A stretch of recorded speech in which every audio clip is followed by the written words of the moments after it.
Chapitre 5. La transformation d'Alex devait commencer à se noter, car il ressentait de plus en plus de pression de la part de son entourage qui, contrairement à lui, n'avait pas changé. Les invitations à s'unir aux personnes qu'il côtoyait, dans le but de partager les mêmes discussions et activités qu'il avait ensemble quelques mois auparavant, lui paraissaient plus insistantes. Et c'est sans aucune retenue que l'on se moquait de lui quand il refusait d'y participer. En fait, aux yeux de ses collègues de travail, de plusieurs de ses amis, et même des membres de sa propre famille, il était devenu ennuyeux. Ainsi, après le travail, au lieu de se réunir dans un bar avec ses collègues, Alex choisissait de rentrer directement chez lui et de s'occuper de ses proches et de lui-même. Même sa conjointe paraissait le trouver insipide, car, au lieu d'entrer dans des débats et des discussions sans fin avec elle, il préférait aller jouer avec les filles dans leur chambre. Ou bien, lorsque la température le permettait, il les amenait se divertir au parc alors que lui lisait ou écrivait paisiblement assis sur un banc. Les nouvelles prises de conscience d'Alex lui permettaient de choisir d'éviter les situations qui ne lui permettaient pas de se sentir bien. Ainsi, au lieu de se vautrer devant le téléviseur comme il le faisait auparavant, il préférait maintenant aller faire une randonnée dans le quartier, ce qui lui permettait d'alléger son esprit et de poursuivre ses réflexions en toute tranquillité. Les journées où il se sentait découragé devant la lenteur des changements à survenir dans sa vie, et cela lui arrivait fréquemment, il s'adonnait à des activités qui l'obligeaient à se concentrer sur d'autres choses que sur ses problèmes et sur ses inquiétudes, ce qui lui permettait de se sentir un peu mieux. Il mettait alors ses écouteurs et se laissait inspirer par un livre audio ou par la musique qu'il aimait. Ou bien, il allait courir ou choisissait de pratiquer l'une des activités qu'il préférait. De fait, même si sa vie quotidienne n'avait pas encore changé, de façon générale, il se sentait beaucoup mieux qu'avant. Et cette situation l'intriguait. Il savait que les humains réagissaient instinctivement aux événements de la vie. Si ces événements étaient positifs, alors il se sentait heureux. Par contre, si ceux-ci étaient négatifs, il devenait malheureux. Or, il exerçait toujours le même travail, dans la même entreprise, entouré des mêmes personnes, dont plusieurs continuaient d'être elles-mêmes, c'est-à-dire désagréables.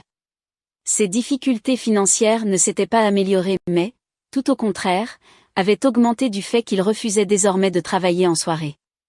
Et sa conjointe n'avait pas changé et continuait d'exprimer toujours les mêmes craintes.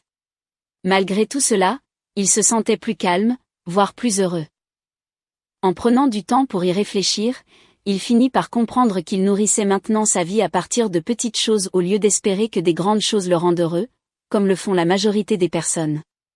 Il comparait ce changement mental à un nouveau régime alimentaire qui serait composé de plusieurs petits repas par jour au lieu des 3 repas copieux habituels. Il n'avait donc plus besoin d'espérer s'empiffrer lors d'expériences exceptionnelles pour pouvoir se sentir vivant et heureux.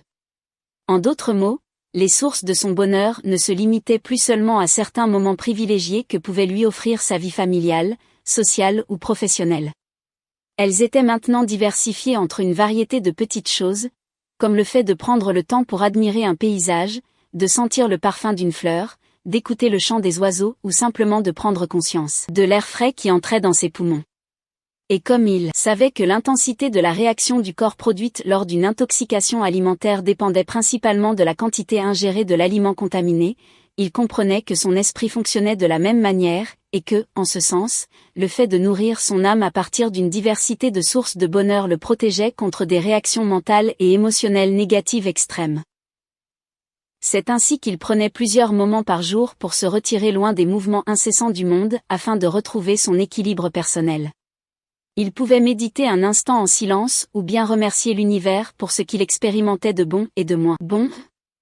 Il pouvait aussi regarder s'amuser les filles.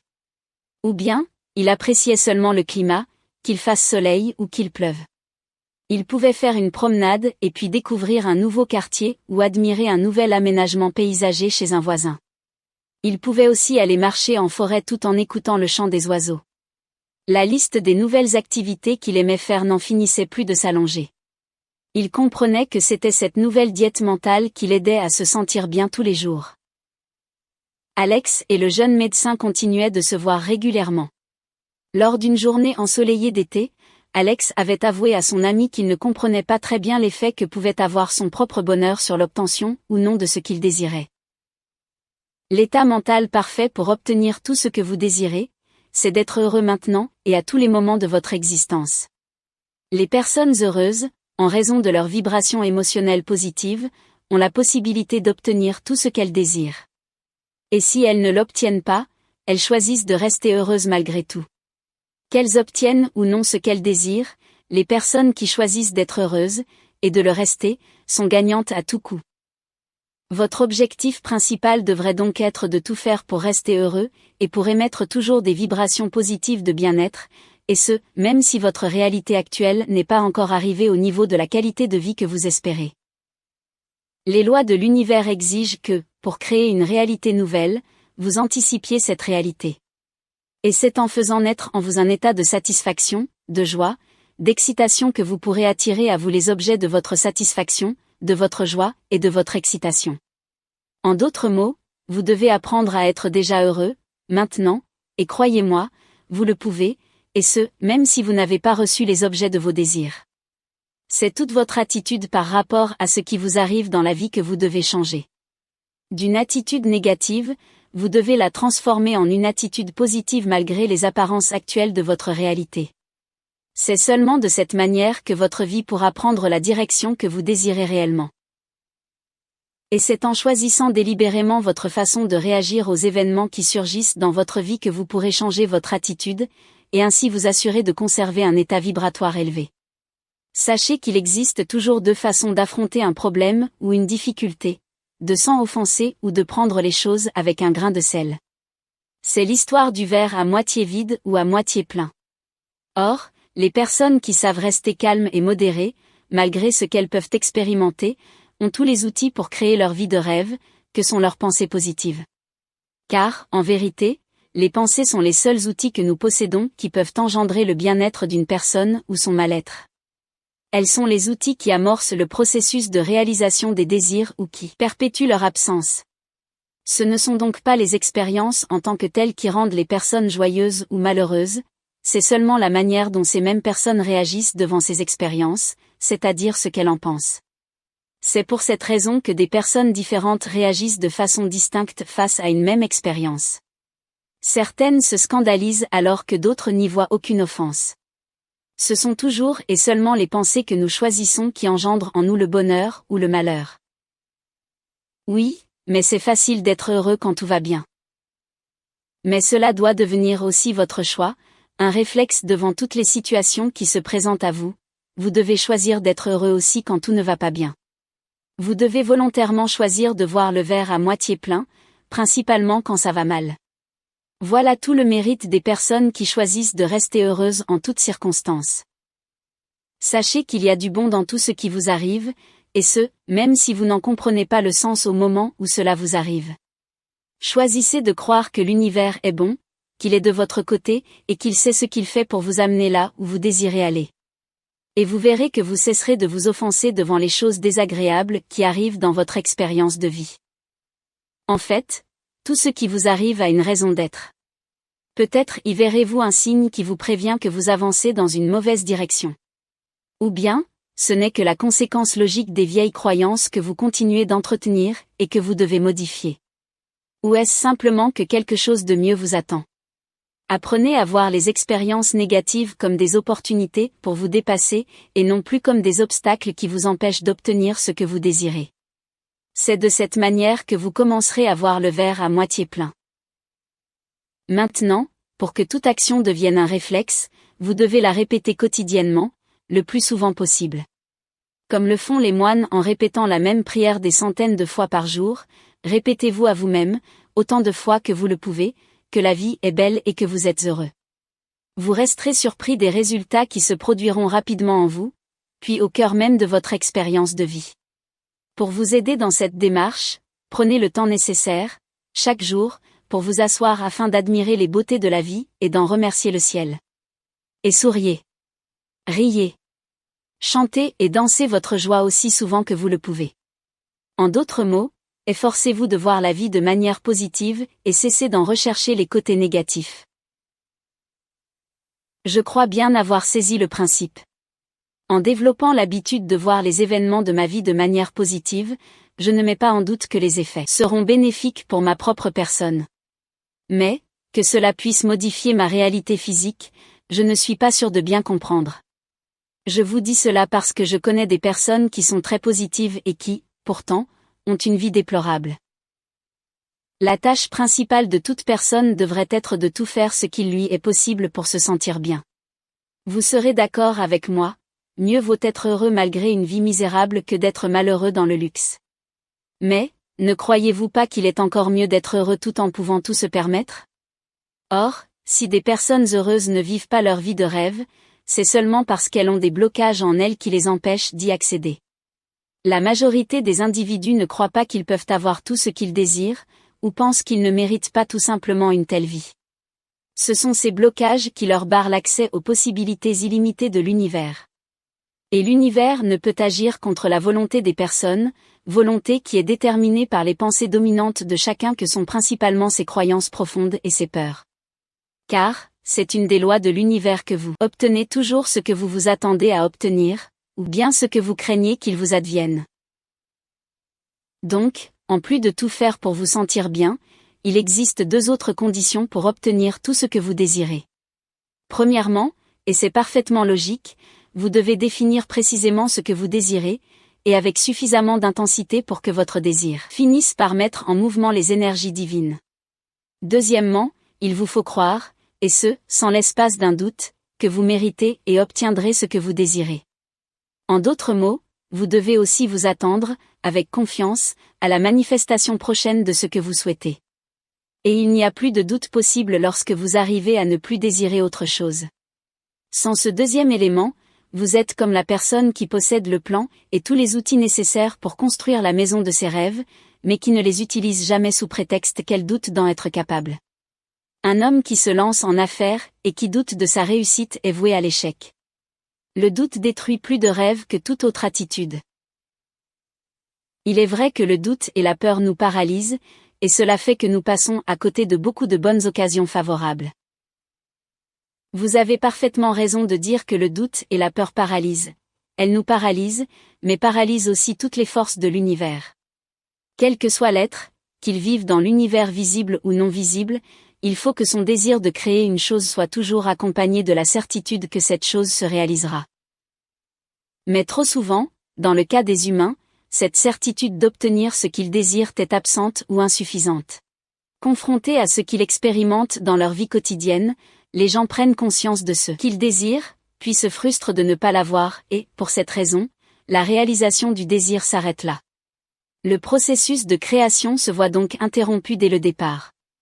Par conséquent, la majorité de leurs désirs ne prennent jamais forme. Je ne le dirai jamais assez. C'est l'attitude que vous adoptez face à ce que vous vivez qui crée en vous un état de bien-être ou non. Or, votre attitude est le produit de vos pensées qui, par la suite, se transforment en vos paroles et en vos actions et réactions.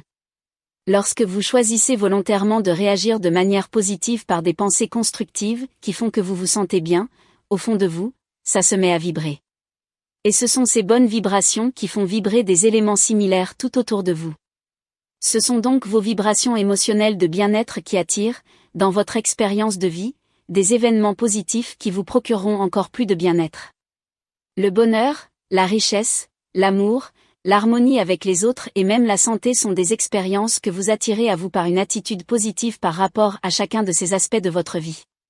Lorsque vous les désirez sincèrement et avec la confiance que vous les obtiendrez, vous vous sentez bien et ces expériences n'ont d'autre option que de se manifester dans votre vie. Par contre, si vous êtes triste, inquiet, apeuré, vous vous sentez mal et vous attirez à vous des événements tristes, inquiétants et effrayants. Il ne peut en être autrement. Vous êtes en train de me dire que mon attitude face aux divers aspects de ma vie en détermine leur finalité ? Vous devez arriver à vous sentir bien par rapport à chacun des aspects de votre vie, et ce, même si les circonstances semblent souvent vouloir vous en convaincre du contraire.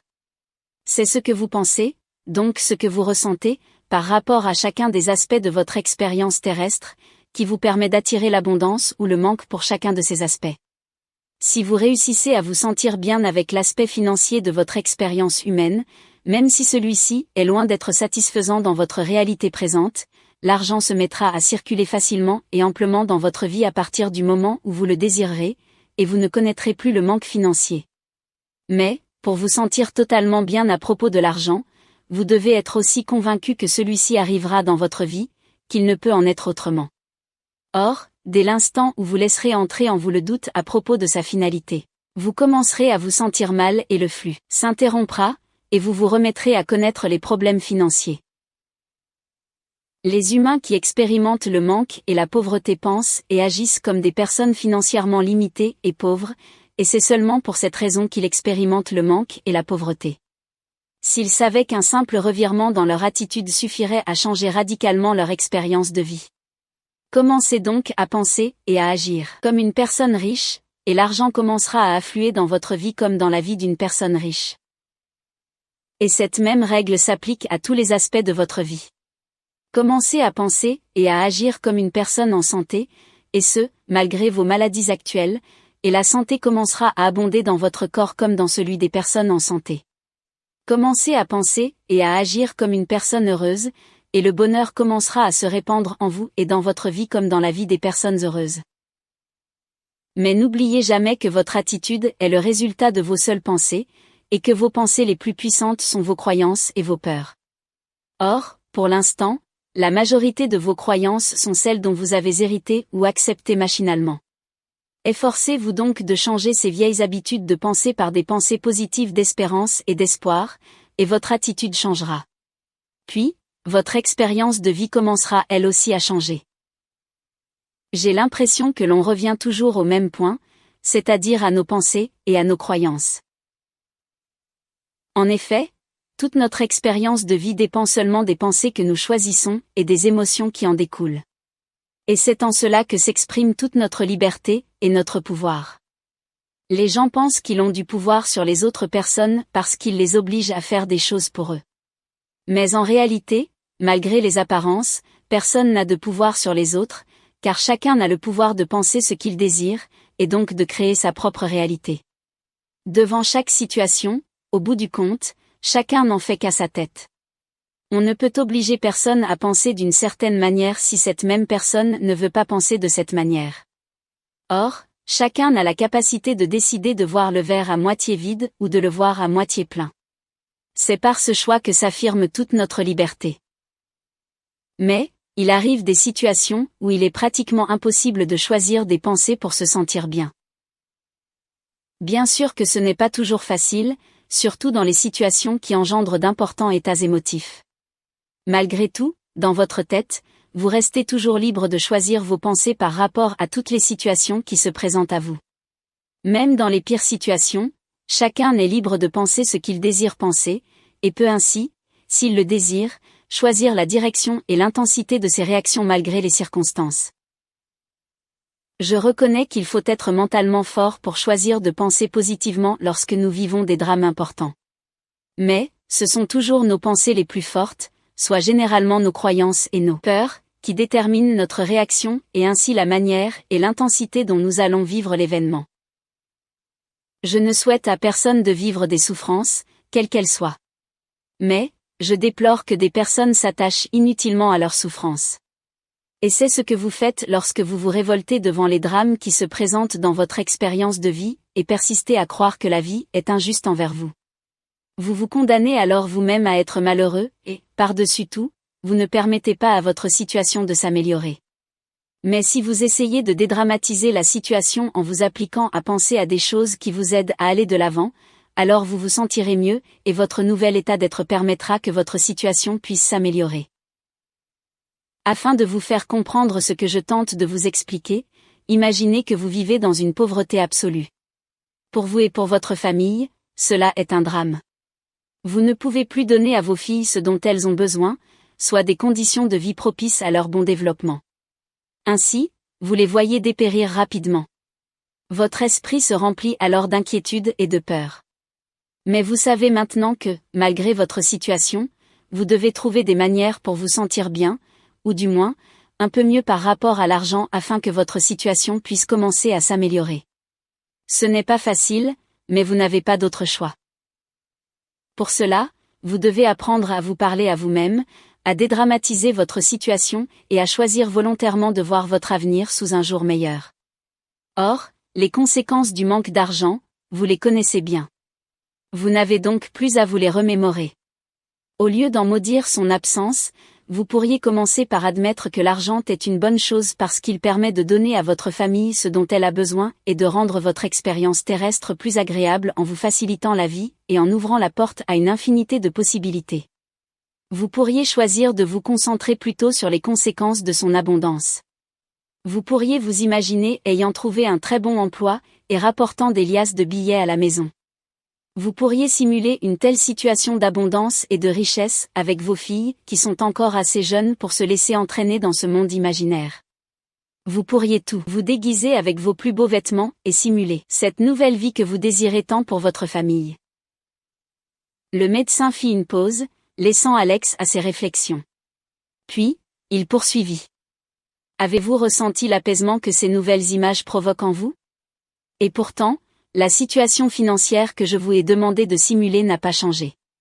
Malgré cela, je suis convaincu que vous avez pu ressentir un certain soulagement en la considérant selon une perspective plus optimiste. Et c'est par ce petit changement d'état de votre être que vous commencerez à attirer à vous de nouvelles occasions plus prometteuses. Oui, je comprends maintenant que le fait de choisir une meilleure perspective m'aide à me détacher de mes problèmes et me permet de retrouver une certaine paix malgré la gravité de la situation. Et le fait de rester calme vous permettra éventuellement de trouver des solutions adéquates. Vous devez vous entraîner à réagir de cette même manière pour tous les aspects de votre vie. Vous ne devez plus penser à la maladie quand celle-ci vous harcèle, vous devez vous concentrer sur votre bien-être et les avantages que procure une bonne santé. Il ne s'agit pas de faire l'autruche, mais seulement de laisser au médecin le soin de se préoccuper par l'aspect « maladie » de votre corps alors que vous vous concentrez sur l'aspect « santé » de celui-ci.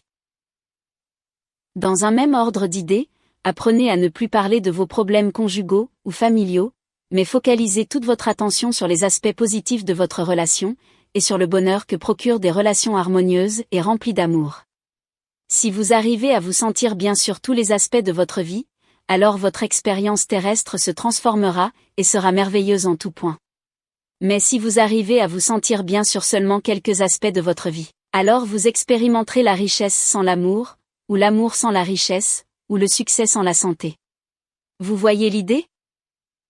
Alex comprenait bien ces points. Mais il osa demander. Mais, vous ne parlez jamais d'action, de gestes à poser? J'ai de la difficulté à croire que l'argent va venir à moi par lui-même ou que la relation avec ma conjointe se rétablira d'elle-même. On m'a toujours dit qu'il fallait travailler fort pour obtenir ce que nous voulions.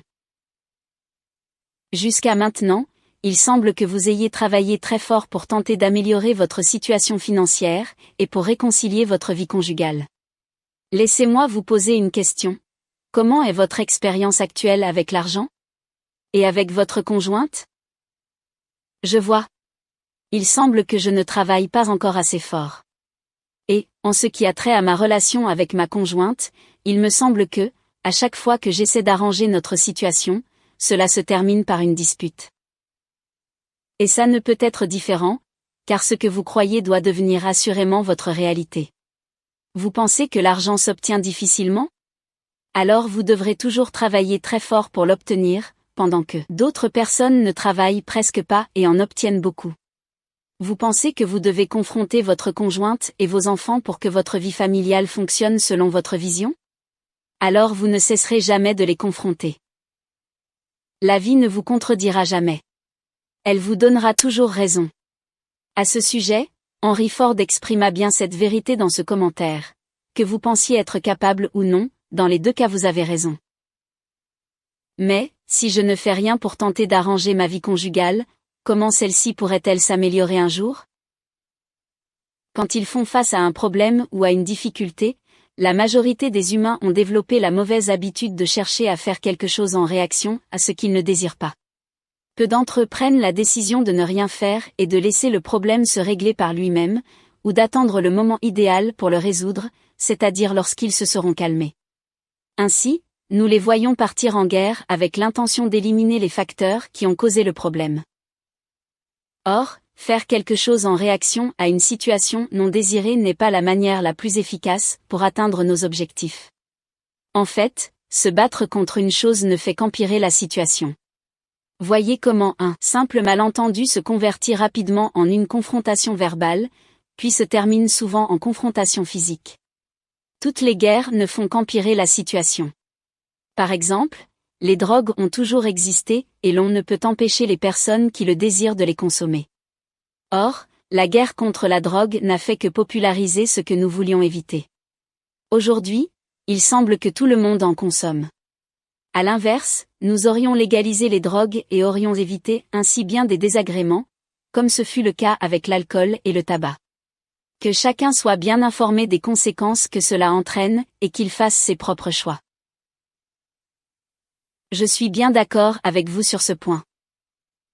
Donc, nous devons apprendre à réagir différemment devant nos problèmes.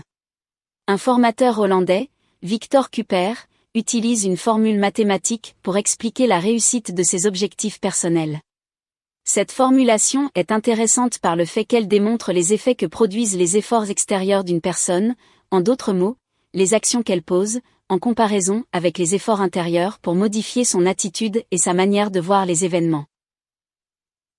La formule est la suivante, V égale C plus H multiplié par A, où V, qui est la valeur d'une personne, ce que je nomme moi-même ses occasions de réussir, soit les résultats, se mesure en fonction des connaissances et des habiletés qu'elle a su acquérir au fil des années, lesquelles sont ensuite multipliées par l'attitude de celle-ci.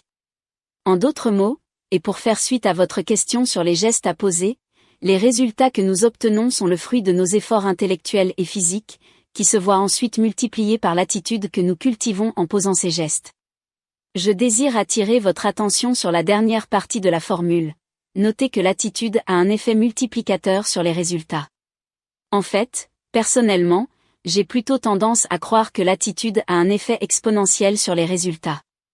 Ma formulation corrigée serait plutôt C plus H multiplié par A exposant N égale R.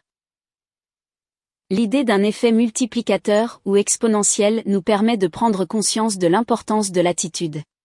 Prenons un exemple avec la formule telle qu'elle est. Supposons que vous ayez acquis un niveau de connaissance de 5 sur un sujet précis, et que vous ayez aussi développé vos habiletés à un niveau de 5. Puis, je vous donne une attitude de 5 par rapport au thème en question. Alors vous auriez les résultats suivants. 5 plus 5 multiplié par 5 égale 50. Supposons maintenant que vous vous efforciez pour augmenter d'un point vos habiletés ou vos connaissances. Votre nouveau résultat augmenterait alors à 5 plus 6 multiplié par 5 égale 55, soit une augmentation de 10% des résultats pour un investissement d'un point en effort physique ou intellectuel. Reprenons le même exemple du départ, mais, cette fois-ci, vous vous efforcez pour augmenter le degré de votre attitude d'un point. Le résultat deviendrait alors 5 plus 5 multiplié par 6 égale 60. Soit une augmentation de 20% des résultats pour les mêmes efforts fournis. Ainsi, selon la formule de M. Kuper, les résultats se voient doublés pour la même énergie fournie à améliorer votre attitude au lieu de chercher à améliorer vos connaissances ou vos habiletés. Mais si nous avions utilisé ma version de l'équation où l'attitude a un effet exponentiel sur les résultats, nous aurions obtenu des résultats encore beaucoup plus élevés pour les mêmes efforts fournis dans le but d'améliorer votre attitude. Cette formule fait donc ressortir l'importance de travailler sur votre attitude avant même de commencer à agir. Pour utiliser une terminologie financière, l'attitude est un investissement à haut rendement tandis que le développement des connaissances et des compétences est une pratique à très faible rendement. Ceci explique bien le fait que certaines personnes, qui n'ont jamais terminé leurs études, et qui ne semblent pas travailler beaucoup, ont réussi leur vie alors que d'autres individus, beaucoup plus intelligents et habiles, ne réussissent pas à atteindre un niveau de vie adéquat malgré tous les efforts qu'ils peuvent fournir. C'est sensationnel et cela paraît tellement simple. J'y vois clair maintenant. Et comme vous le dites, cela explique bien des choses. En fait, dans la vie, tout est une question d'attitude. Le bonheur comme le malheur, la richesse comme la pauvreté, la santé comme la maladie, l'amour comme le manque d'amour, tout est une question d'attitude. Devant chaque événement de notre vie, nous avons la liberté de choisir notre attitude, et ce, même si nous n'avons pas le plein contrôle immédiat sur tout ce qui nous arrive. Lorsque vous choisissez de regarder constamment les déplaisances de votre vie, rien de bon ne peut vous arriver. Mais, lorsque vous vous concentrez sur ce que vous voulez, et ce, malgré les déplaisances actuelles de votre vie, les résultats ne peuvent que devenir toujours meilleurs. Nous n'avons peut-être pas le contrôle immédiat sur les événements de notre vie, mais nous en avons un contrôle différé. En d'autres mots, les pensées que nous avons à l'instant forment notre futur. Si je comprends bien, vous me dites que je dois commencer aujourd'hui même à changer ma manière d'approcher mes problèmes? Pour changer votre futur, vous devez commencer aujourd'hui à changer votre manière de penser vos problèmes. Vous devez déjà voir votre situation résolue, puis laisser à l'univers le soin de vous y guider. Mais, je ne comprends pas comment Dieu pourra réconcilier ma vie conjugale. Va-t-il changer les comportements de ma conjointe? Je n'ai jamais dit que la vie forçait les personnes à changer. Dieu ne force personne. Mais, dans le cas de votre conjointe, une occasion d'évoluer s'offre à elle. Ainsi, ou bien votre conjointe finira par accepter l'occasion qui lui est offerte et s'appropriera les changements que vous désirez pour votre vie de couple, ou bien elle sera attirée naturellement vers un environnement qui répond plus aux vibrations qui émanent de son intérieur, c'est-à-dire à ses attentes et à ses croyances personnelles. La vie se charge toujours de mettre sur une même route les personnes qui vibrent en harmonie. Mais vous êtes en train de parler de séparation? Je parle seulement de laisser agir naturellement les forces inhérentes d'attraction ou d'éloignement qui existent dans l'univers. Pourquoi y a-t-il autant de conflits sur cette planète? Parce que nous agissons contre ces lois universelles en imposant notre volonté et en forçant les choses au lieu de les laisser venir à nous ou de s'éloigner de manière naturelle. Obliger les autres à se soumettre à nos caprices ne peut jamais donner de bons résultats. Ainsi, oubliez toute action qui chercherait à forcer les choses. Votre action principale doit toujours être celle de vous concentrer sur ce que vous désirez tout en faisant fi de ce que vous ne désirez plus. Assurez-vous d'avoir les bonnes pensées, donc la bonne attitude, avant de commencer à agir. Définissez clairement ce que vous désirez expérimenter et persuadez-vous de sa finalité. Après, accomplissez les actions qui vous seront inspirées et qui sont en harmonie avec la vie que vous désirez réellement. Concrètement, soyez vous-même harmonieux et amoureux, et cessez de vous quereller avec votre conjointe. Changez la manière dont vous voyez votre relation. Cessez d'en voir les défauts et les manques, mais concentrez-vous sur ce que vous voulez réellement vivre. Et agissez dans cette direction au lieu de réagir dans une direction opposée, comme malheureusement nous avons appris à le faire. Vos nouvelles actions, empreintes de vos nouvelles pensées, feront que votre relation commencera à changer d'elle-même. Et cela est aussi valide pour tous les aspects de votre vie.